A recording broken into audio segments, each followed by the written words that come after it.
Assalamualaikum warahmatullahi wabarakatuh. Oke, kita masuk ke pertemuan ke-15 ya. Tanpa terasa kita sudah masuk di pertemuan terakhir ya, setelah kita melewati beberapa pertemuan, akhirnya kita masuk di penghujung pertemuan ya. Hari ini kita akan membahas mengenai alasan penghapus pidana ya. Kalau kita bicara soal alasan penghapus pidana, kita berbicara soal hal-hal atau keadaan-keadaan yang mengakibatkan tidak dijatuhkannya pidana kepada seseorang yang melakukan tindak pidana secara tegas, dilarang dan diancam oleh undang-undang.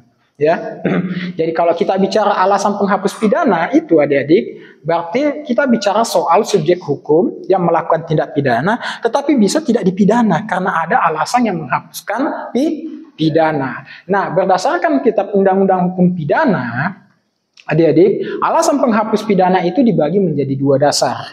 Ada dasar pemaaf, ada dasar pembenar. Dasar pemaaf itu ada diatur dalam 3 pasal. Ya, pertama pasal 44 ya, kitab undang-undang hukum pidana.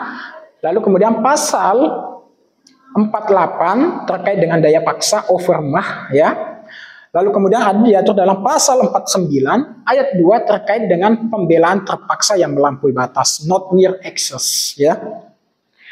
Nah, sedangkan kalau dasar pembenar itu ada diatur di dalam 4 pasal ya. Pasal pertama 48 juga terkait dengan perluasan pasal 48 not to stand keadaan darurat. Lalu kemudian pasal yang selanjutnya itu adalah pasal 49 ayat 1 terkait dengan pembelaan terpaksa yang tidak melampaui batas, bela diri, not mere. Lalu kemudian pasal selanjutnya itu adalah pasal 50 ayat 1 ya, melaksanakan perintah undang-undang. Lalu kemudian alhamdulillah pasal yang keempat itu adalah pasal 51 terkait dengan melaksanakan perintah atasan yang sah atau jabatan yang sah. Nah, inilah yang kita mau bahas di dalam alasan-alasan penghapus pidana. Jadi alasan penghapus pidana itu ada 2, ada dasar pemaaf dengan dasar pembenar, atau biasa juga bisa dibilang alasan pemaaf dengan alasan pembenar. Jadi jika seorang melakukan tindak pidana, bisa saja tidak dipidana kalau ada alasan-alasan yang memaafkan kesalahan atau ada alasan-alasan yang membenarkan perbuatan. Jadi kalau kita bicara soal alasan pemaaf atau dasar pemaaf, berarti kita bicara soal unsur kesalahannya itu dimaafkan, ya. Unsur kesalahan dimaafkan sehingga tidak bisa dipidana atau diminta pertanggungjawaban pidana. Sedangkan kalau kita bicara soal dasar pembenar, berarti yang dibenarkan itu adalah perbuatannya. Artinya dia dibenarkan perbuatannya sehingga tidak bisa dipidana. Nah, sekarang kita masuk ke pasal-pasalnya dulu ya, terkait dengan dasar pemaaf. Pasal 44 ya adik-adik, kitab undang-undang hukum pidana itu terkait dengan cacat mental, ya kan? Ya, kalau kita bicara pasal 44 itu kurang sempurna akalnya, sakit berubah karena penyakit, ya kan? Yang menyebabkan berubah karena penyakit. Jadi setiap orang, jadi seorang yang melakukan perbuatan itu dan tidak dapat diminta pertanggungjawaban pidananya karena gangguan mental, cacat psikis ya, itu tidak bisa diminta pertanggungjawaban pidana ya, tidak bisa dipidana sebagai alasan pemaaf. Contohnya ya, misalnya begini ya, paling sederhana ya, selalu saya sampaikan juga, orang gila ya, itu kan dia cacat psikis ya kan, dia kalau dia melakukan perbuatan di tempat umum, dia melempar, mengganggu orang, itu kan tidak bisa dipidana karena dia dianggap bahwa kapasitasnya dalam memahami perbuatannya itu dia tidak bisa ya kan. Dia tidak memahami kapasitas bahwa perbuatan beserta akibatnya itu bahwa dilarang ya kan. Karena memang sudah cacat mental, maka tidak bisa dipidana, dimaafkan perbuatannya meskipun perbuatannya itu perbuatan yang dilarang ya kan. Melempar rumah orang ya kan, mengganggu orang di jalan, itu tidak bisa dipidana. Kan lucu kalau dia mau dipidana kan. Mau diseret ke pengadilan orang gila kan?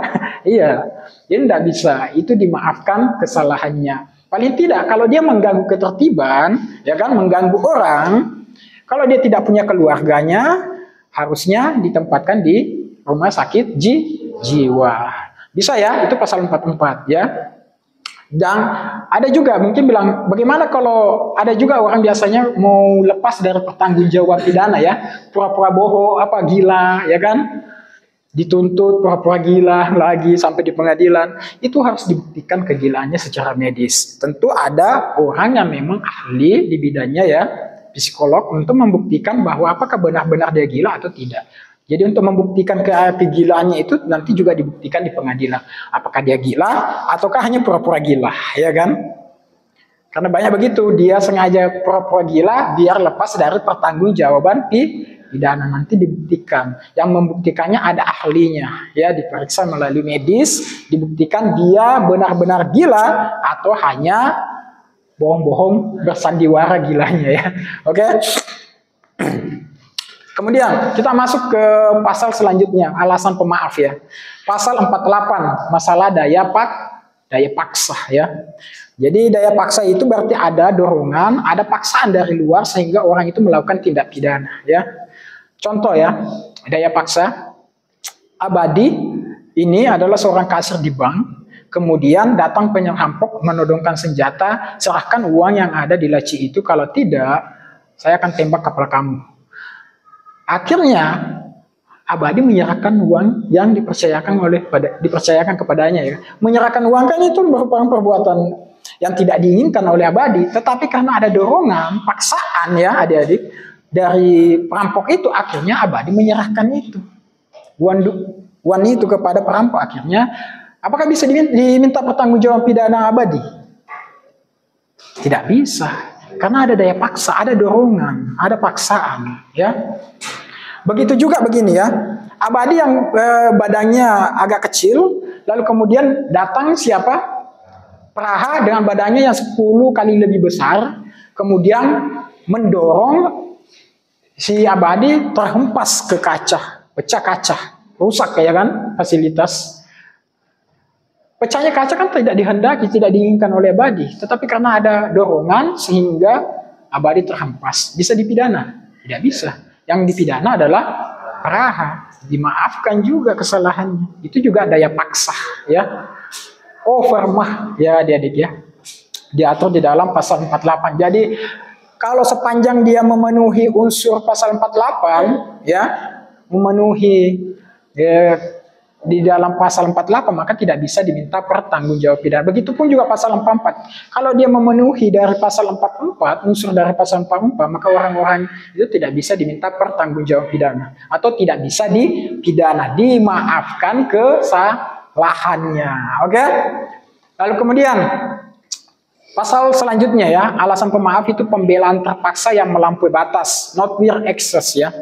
Tapi sebelum saya jelaskan pembelaan terpaksa yang melampaui batas, saya mau dulu masuk ke not mere ya, pembelaan terpaksa yang merupakan alasan pembenar. Biar paham ya. Jadi alasan pembenar itu di pasal 49 ayat 1 not mere ya. 1 not mere itu pasal 49 ayat 1 itu cuma pembelaan. Pembelaan yang tidak melampaui batas. Tapi kalau pasal 49 ayat 2 itu pembelaan terpaksa yang melampaui batas. Nah, saya mau dulu mulai dari pasal 49 ayat 1, pembelaan terpaksa yang merupakan alasan pembenar ya. Jadi begini, pembelaan terpaksa itu tidak dipidana ya, adik-adik, sepanjang dia memenuhi unsur dari pasal 49 ayat 1. Ada pembelaannya dalam bentuk terpaksa ya. Kemudian yang dibela diri sendiri, harta benda, kesusilaan, kehormatan, ya. Lalu ada serangan seketika, sekejap, sangat dekat pada waktu itu. Jadi membela diri itu tidak dipidana sepanjang memenuhi syarat itu. Bagaimana caranya, ya, agar orang membela diri tidak dipidana? Beberapa ahli juga menekankan dua kondisi, ya, menekankan dua kondisi agar proses bela diri itu tidak bisa dipidana. Karena begini, kadang-kadang dalam berbagai kasus yang kita lihat, ya adik-adik ya, ada yang dia melakukan bela diri, lalu kemudian dia yang harus mempertanggungjawabkan perbuatannya. Seperti kasusnya Mbah Minto, ya kan, penjaga kolam ikan yang membacok pencuri yang masuk pada saat dia jaga kolam ikan ya. Itu bentuk pembela dirinya itu melampaui, ada melampaui. Jadi ahli itu menekankan bahwa ada dua kondisi yang harus ditekankan di situ ya. Kan kalau kita lihat kasusnya Mbah Minto, dia itu korban kan awalnya, ya kan? Jadi dalam kasus kita lihat yang tadinya korban, lalu kemudian memberanikan diri, membela diri, tapi dia yang harus mempertanggungjawabkan pidananya kan? Nah, ahli itu menekankan dua kondisi. Yang pertama itu harus seimbang, berlaku yang namanya asas proporsionalitas, ya. Antara serangan yang masuk dengan bentuk bela diri itu harus seimbang, ya. Contoh misalnya. Abil lagi jogging ya, tapi tiba-tiba ada pencopet mau ambil dompetnya. Abil langsung singkirkan tangannya itu, ya kan? Itu sudah menunjukkan ada keseimbangan di situ. Bagaimana kalau tidak seimbang? Kalau tidak seimbang, pada saat ada dirasa Abil pada saat jogging, ada yang ambil dompetnya di saku celananya, dia langsung berbalik arah, dia pukul sampai habis-habisan, luka berat. Nah, ini yang biasanya tidak memenuhi kondisi itu. Artinya sudah tidak terjaga keseimbangan. Artinya sudah melampaui batas perbuatannya Abil. Makanya dalam hal ini biasanya diminta pertanggungjawab pidana Abilnya. Ya, artinya proses bela dirinya itu sudah melampaui keseimbangan. Makanya rata-rata kasus-kasus itu banyak yang dia yang tadinya sebagai korban, akhirnya dia yang harus mempertanggungjawabkan perbuatannya. Akhirnya apa? Penganiayaan, ya kan? Yang menimbulkan berat misalnya. 351 ayat 2. Itu ya. Lalu kemudian kondisi yang kedua yang ditekankan oleh ahli hukum pidana ya, itu yang kedua adalah subsidiaritas. Artinya kalau ada pilihan-pilihan lain, ya, kalau ada pilihan-pilihan lain digunakan dulu. Itu lebih baik ketimbang Anda melakukan bentuk bela diri yang bisa melampaui batas. Contoh misalnya tadi kan waktu pas jogging mau dicopet, dia bisa menyingkirkan tangannya, lalu kemudian berteriak, "Woi, kamu copet!" ya kan? Itu kan ada pilihan yang bisa digunakan. Dia ketimbang dia langsung memukul, menghajar pelaku ya, dengan mengatakan bahwa ini bentuk bela diri. Itu lebih sudah melampaui batas. Jadi kalau bisa harus ada pilihan-pilihan lain. Kasus Mbak Minto tadi, yang pencuri kolang ikan itu kan harusnya pada saat dia lihat pencuri dia bisa melarang, berteriak agar menghentikan aktivitas pencuri kan. Tetapi tidak, Mbah Minto, kakek penjaga kolang ikan itu ya, justru langsung menghajar lalu membacok pelaku. Ya kan? Padahal ada dua kondisi yang harus ditekankan kalau bisa itu dipenuhi. Makanya hakim kadang cenderung tidak mengabulkan ya alasan-alasan bela diri yang dilakukan korban, lalu kemudian dia diminta pertanggungjawaban pidana karena dia tidak memenuhi dua kondisi itu. Tetapi menurut saya dalam kasus-kasus seperti ini harusnya adik-adik ya harus ditekankan, ini penting untuk demi masa depan penegakan hukum kita, harusnya ada yang namanya RJ ya, restoratif justice, bisa diselesaikan dalam kasus-kasus seperti ini bela diri. Artinya antara pelaku dengan korban itu bisa dipertemukan, bisa damai, ya kan?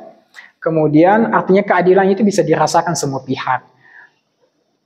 Korban mendapatkan keadilan, pelaku juga mendapatkan keadilan yang proporsional, ya kan?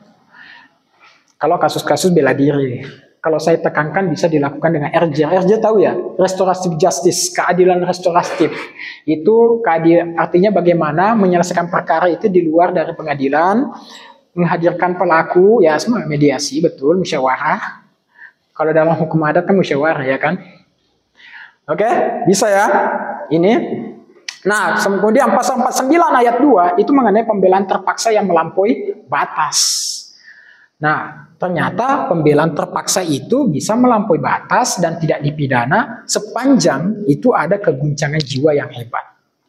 Kalau tidak ada, berarti dia tetap bisa diminta pertanggungjawab pidana. Jadi intinya boleh membela diri melampaui batas, tetapi harus dibuktikan ada tidak keguncangan jiwa yang hebat. Contoh ya, misalnya seorang suami melihat istrinya diperkosa oleh perampok, ya kan? Lalu kemudian suami ini sudah gelap mata, tidak bisa lagi berpikir normal, terguncang jiwanya, ambil parang langsung ditebas, meninggal, ya kan? itu kalau dibuktikan bahwa ada goncangan jiwa yang hebat, ya, maka itu masuk dalam kategori pembelaan terpaksa yang melampaui batas dan tidak bisa dipidana. Jadi intinya bahwa boleh melampaui batas bela diri itu kalau ada guncangan jiwa yang hebat. Kalau tidak ada berarti tidak tetap bisa, artinya tetap diminta pertanggungjawaban pidana. Jadi itu ya poinnya di situ adik-adik ya. Harus ada guncangan jiwa. Kalau tidak ada ya dipidana. Ya kan? Kalau ada tidak dipidana. Oke? Paham ya? Sekarang kita masuk ke alasan pembenar ya. Tadi sudah ya saya singgung pasal 49 ayat 1 itu alasan itu sebenarnya masuk alasan pembenar ya. Pasal 49 ayat 2 itu masuk ke alasan pemaaf. Pasal 49 ayat 1 itu masuk ke alasan pembenar. Tapi saya sudah bahas biar dia relevan ya kan.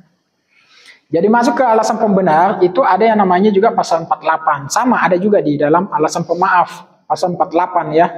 Tetapi alasan pembenar pasal 48 itu perluasannya. Ada yang namanya keadaan darurat. Sehingga dibenarkan perbuatannya. Contoh ya. Misalnya begini. Abadi, Praha, Abil naik di kapal. Dan kapal itu over capacity ya. Kemudian pecah di laut. Akhirnya dia menemukan satu pelampung, ya kan?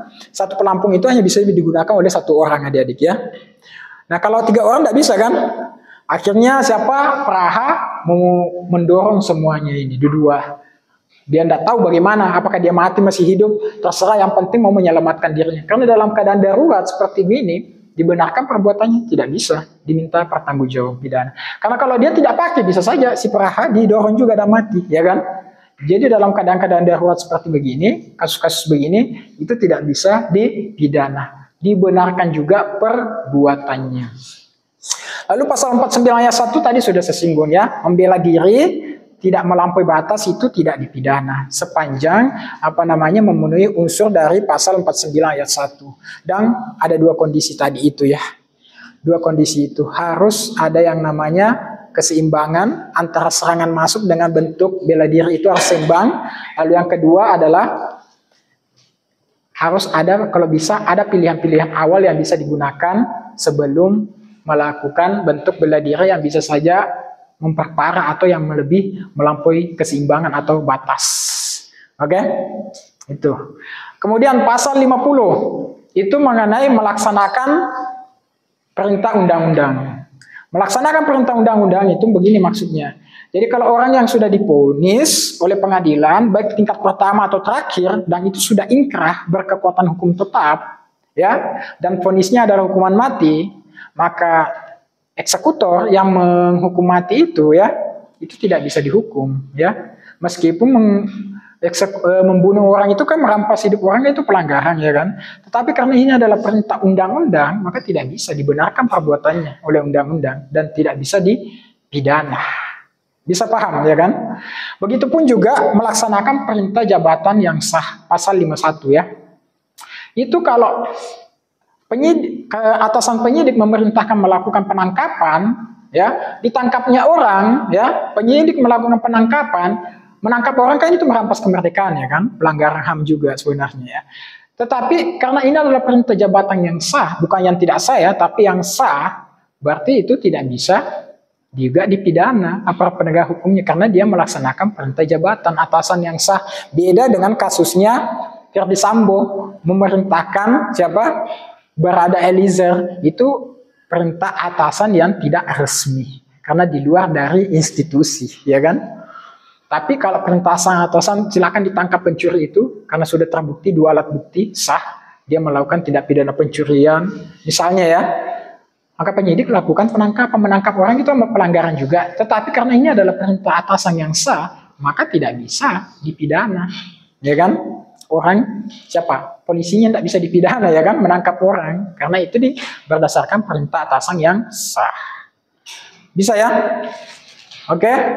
Inilah yang menjadi alasan-alasan penghapus pidana. Ingat, alasan penghapus pidana itu dibagi menjadi dua berdasarkan KUHP, ada dasar pemaaf dengan pembenar. Kalau pemaaf berarti unsur kesalahannya itu dimaafkan ya.